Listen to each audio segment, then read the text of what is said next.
மரத்து பூ எடுத்து மஞ்சள் ஒன்று போடவா பூ மரத்து எடுத்து போவையாக்கி மூடவா மாமரத்தை புதினாடரும் பிரிவில் அழகீரும் மாமரத்து பூ எடுத்து மஞ்சள் ஒன்று போடவா பூ மரத்து எடுத்து போவையாக்கி மூடவா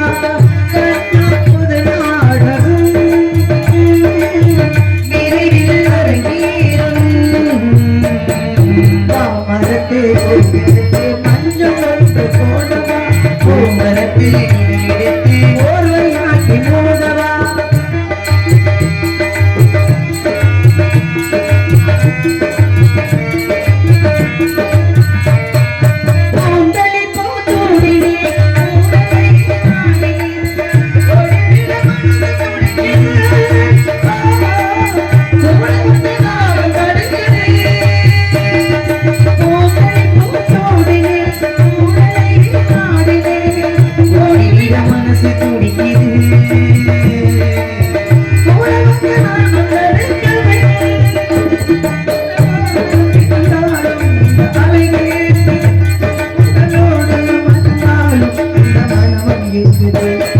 மாமரத்து பூ எடுத்து மஞ்சள் ஒன்று போடவா பூ மரத்தை எடுத்து ஓர்வையாக்கி மூடவா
முரட்டுக்கால நீதானா ஆயும் மொழிகள் நீதானா பயந்து போவது சரிதானா வாழ்வோமே ஒன்னோடு ஒன்று வாழிவும் கால கால முரட்டுக்கால நீதானா ஒத்திராட்ட நீதானா ஆயும் மொழியும் நீதானா பயந்து போவது சரிதானா வாழ்வோமே ஒன்னோடு ஒன்று வாழிவும்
வள்ளிநாயகியாக நடித்துக் கொண்டிருக்கும் அருமை சகோதரி எம் மேகலா அவர்களுக்கு கிடாபுரியை சேர்ந்த அசோகன் வினோத் வைசால் ரூபாய் 100 அன்பளிப்பு அளித்துள்ளார்கள். நல்ல பிள்ளைங்க, நல்ல பசங்க, அன்பளிப்பு தராங்க, மரியாதை செய்யறாங்க. ஆனா கொடுக்குற காசுக்கு ஏதாவது எனக்கு உழைக்கிறதுக்கு வேலை கொடுக்கணுமா? இந்த பாட்டு பாடுமா, அந்த பாட்டு பாடுமா அப்படின்னு சொல்லி அது ஏதாவது ஒரு விருப்பத்தோடு கொடுத்தா சரி, உழைப்புக்கு ஏற்ற ஊதியம் அப்படின்னு வாங்கிக்கலாம். ரொம்ப நல்ல விஷயம். இருந்தாலும் இவங்க நல்லா பாடுவாங்க, இவங்க நல்லா வாசிப்பாங்க, அருமையான ஒளிபெருக்கி. உண்மையிலே சொல்றேன், இப்படி இருந்தா நான் இங்கேயே பாடிக்கிட்டே நிற்பேன். கொஞ்சம் மத்தாம இருந்துச்சு, அண்ணன் சொன்னோன்னு அருமையா செஞ்சுட்டாங்க. நல்லா இருக்கு ஒளிபெருக்கி, அருமையான ஒளிபெருக்கி. பக்கமிடங்கள் அருமையா, மக்கள் உட்கார்ந்து இருக்கிறவங்க விடுகிற வரைக்கும் அப்படியே பார்த்துக்கிட்டு இருந்தீங்கன்னா நாங்க பாடிக்கிட்டே இருப்போம். எப்படி தெரியுங்களா? எப்படி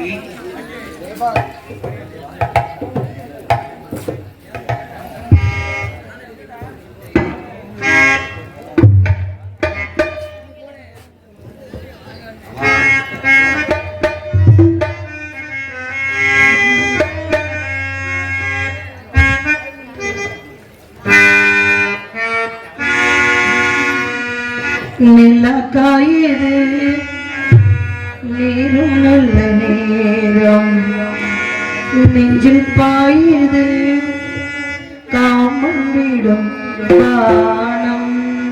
அருமை அருமை. நிலா காயுது, நீரும் நல்ல நேரம், நெஞ்சில் பாயுது காமண்டிடும் பானம்.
மாதிரி பாட்டெல்லாம் எந்த வள்ளியும் பாடி இதுவரை நான் கேட்டது கண்டிப்பா உண்மையிலே நல்லா இருந்துச்சு. இளைஞர்களுக்காக ஒரு சில பாட்டு இருக்கு. என்ன அடுக்கு மல்லிகை ஆய் பிடிக்குது வேணுங்க. ஆமா நேத்து ராத்திரியும் பாடலாம். ஆனா இருக்கிறவங்கள பெரியவங்க உட்கார்ந்துருக்காங்க. பெரியவங்க என்ன பண்ணுவாங்க, என்ன இந்த பொம்பளை பிள்ளை அந்த இப்படியே பாடி நிக்குது அப்படி கேட்பாங்கல்ல. அதனால பழசுல பாடுவோமா இல்ல இப்படியே பாடுவோம்? இங்கு வள்ளியாக நடித்துக் கொண்டிருக்கும் அருமை சகோதரிகள் மேகலா அவர்களுக்கு சுப்பப்பேரி மூக்கன் மகன் சுரேஷ் அவர்கள் ரூபாய் 100 அன்பளிப்பு அளித்துள்ளார். அடுக்கும் மல்லிகை ஆள் புடிக்குது தோல் துடிக்குது துடி துடிக்குது. அடுக்கும் மல்லிகை ஆள் புடிக்குது தோல் துடிக்குது மன துடி துடிக்குது. உன்னை தொட்டால் போதும் சொற்களும் நாளாட்டும். உன்னை தொட்டால் போதும் சொற்களும் நாளாட்டும். அழகாகி நாளாச்சு வந்தாலே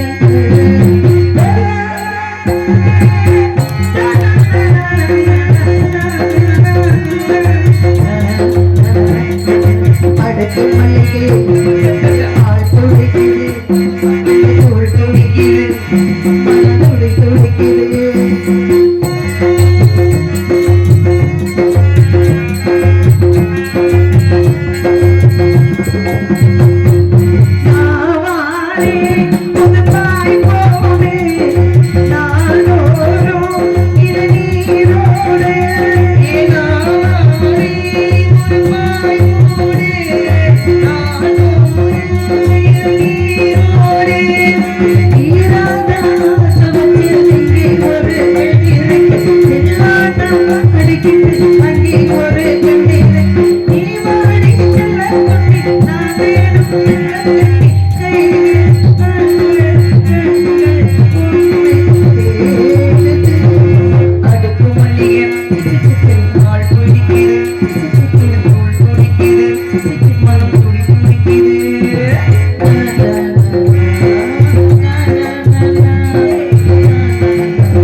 ரொம்ப சந்தோஷம்.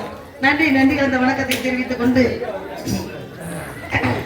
வள்ளி வலை என்ன வந்தால் வடிவேலன் தான் இந்த பாடு பாடினதே இல்லையா? இப்படி ஏத்திக்கிட்டியா கேட்டாங்க. ஏன்னா நம்ம எல்லாம் பிறந்திருக்கோம் வளர்ந்திருக்கோம் வாழ்ந்துகிட்டு இருக்கோம். வாழ்க்கை என்பது நாடக மேடை. இதில் நம் எல்லோரும் நடிகர்கள். புருஷன் பொண்டாட்டிக்கிட்டே நடிக்கிறாங்க, பொண்டாட்டி புருஷன்கிட்ட நடிக்கிறாங்க, எப்படி எல்லாம் நடிக்கிறாங்க தெரியுங்களா? ஆனா 2 பேர்கிட்டையும் சேர்ந்து புள்ள நடிக்குது. அப்பங்கிட்ட தன்னுடைய தகப்பன்கிட்ட சாதிக்க முடியாத விஷயம் எல்லாம் ஆத்தா கிட்ட சொல்லி ஆத்தா மூலியமா சாதிக்குது. நிறைய பிள்ளையெல்லாம் சாதிக்குது.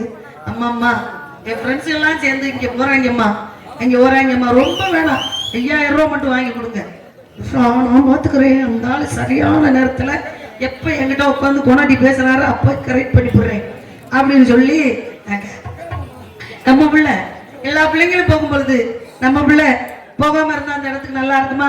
கொஞ்சம் ஏதாவது பார்த்து செய்யுங்க. ஆமா, ஒரு 5000 என்ற இடத்துல ஒரு 3000 கொடுங்க அப்படின்னு சொல்லி நான் பெத்த பிள்ளைக்காக கணவன் இடத்துல அன்பா பேசி பாசமா பேசி எத்தனை பிள்ளைங்க பொம்பளை பிள்ளைய எடுத்துக்கிட்டா அப்பாவுக்கு மட்டும்தான் பிடிக்கும். ஆனா ஆம்பளை பிள்ளைங்களை பெத்த தாய் இருக்கு பாத்தீங்களா, அந்த பொம்பளை பிள்ளைங்க மேல கூட இருக்காது அந்த அன்பு. அந்த ஆம்பளை பசங்க மேலதான் பெத்த தாய்க்கு, பெண்ணுக்கு வந்து பையன்தான். ஆனா ஆண்களுக்கு என் ஆத்தா மாதிரியே என் பொம்பளை பிள்ளை, எனக்கு மக கிடையாது, அவ எங்க அம்மா அப்படின்னு சொல்லி பெத்த பிள்ளைகள அப்படியெல்லாம் வளர்க்குறாங்க. ஆனா கடைசி வரைக்கும் அந்த காலத்துல எடுத்துக்கிட்டீங்கன்னா இதுதான் மாப்பிள்ளை இதுதான் பொண்ணு அப்படின்றது தெரியாதுங்க. அவங்களா போய் பார்ப்பாங்க, மாப்பிள்ளை பொண்ணு பார்ப்பாங்க, கட்டிக்கிடுவாங்க. சில பேர் மேடையில கூட பார்க்க மாட்டாங்க. ஆமா, முதலில் போய் பார்த்தா ஆத்தாடி பல்லு ஒரு மாதிரியா இருந்துச்சு, ஆத்தாடி அப்படிலாம் வந்திருக்காங்கல்ல. ஆனா இப்படிலாம் பிள்ளைங்க, ஏன்னா அழகான பெண்ணு எங்கே பிறக்கிறா, ஆம்பளைங்க எல்லாம் பாவம், எங்கே பிறக்கிறா எங்கே வளர்றா, அவளுக்காக கட்டிட்டு வந்து அவளுக்காகவே உழைச்சு, அவ பெக்கிற பிள்ளைக்காகவே உழைச்சு உழைச்சு உழைச்சு உழைச்சு அவ குடும்பத்துக்கு ஓடா தேய்றதுதான் ஆம்பளை. புரியுதுங்களா? இந்த காலத்தையே இந்த வயசையே இந்த பிறவியே ஒரு பெண்ணுக்கு அவ வைக்கிற பிள்ளைக்காகவே ஓட்டிடுறாங்க. ஆனா பெண்கள் அப்படி இல்லைங்க. பெண்களும் ரொம்ப புருஷன் வந்து ஒரு வேலை தான் செய்வாங்க வெளியில போனா. ஆனா பொண்டாட்டி காலையில எழுந்திரிச்சு என்ன பண்ணணும், வாசத்தளிக்கணும், கோலம் போடணும், பிள்ளைங்களை கிளப்பி போடணும், சமைக்கணும், எவ்வளவு வேலை இருக்கு. என் வீட்டுக்காரி சும்மா தான் இருக்கா அப்படிம்பாங்க. எந்த வீட்டுக்கார பொம்பளையாவது சும்மா இருக்காளாங்க வீட்டுல? ஆனா வேலை பாக்குறீங்களா? இல்லைங்க, சும்மா தான் இருக்கேன். ஆனா ஒரு வேலை போய் செஞ்சுட்டு வர்றவங்களுக்கு நிகர் இங்க 1000 வேலை இருக்கு வீட்டுல. அப்பேற்பட்ட வாழ்ற இந்த குடும்பத்துல வரக்கூடிய பெண்கள் இருக்கிற மாமனாரை மதிக்கணும், மாமியாரை மதிக்கணும், இருக்கிற கொத்தங்குழுந்தனால மதிக்கணும். நாத்தனாமர்கள்லாம் கட்டி கொடுக்காம இருந்துச்சுன்னா அவங்களுக்கு நல்ல விதமா நகை நாட்டுகளை போட்டு பெருமையோட கட்டி கொடுத்தாங்கன்னா, எங்க அண்ணன் முன்னாடி வந்துச்சு, எங்க அண்ணனை காட்டிலும் எங்க அண்ணன் முன்னாடி ரொம்ப பெரிய என் மேல அப்படின்னு சொல்லி புருஷ வீட்டுக்கு போனாலும் அங்க இருந்து வரும்போது நிறைய நாத்தனார்கள் கொண்டு வருவாங்க, ஆசையோட பாசத்தோட கொண்டு வருவாங்க. அப்படியெல்லாம் எனக்கு ஒரு நாத்தனா இல்லையேன்னு நான் தவிச்சுக்கிட்டு இருக்கேன். ஏன்னா எல்லாம் ஆம்பளை பிள்ளையா இருக்காங்க. ஆகையினாலே பழமையில விடணும். என்ன, ஒரு வீடு பலமாக இருக்க வேண்டும் என்றால் அஸ்திவாரம் பலமாக இருக்க வேண்டும். அந்த அஸ்திவாரம் என்று சொல்லக்கூடியது பெரியவங்க. அந்த பெரியவங்களுக்காக நான் முருகனை பழமையா காதல் பண்ணணும்.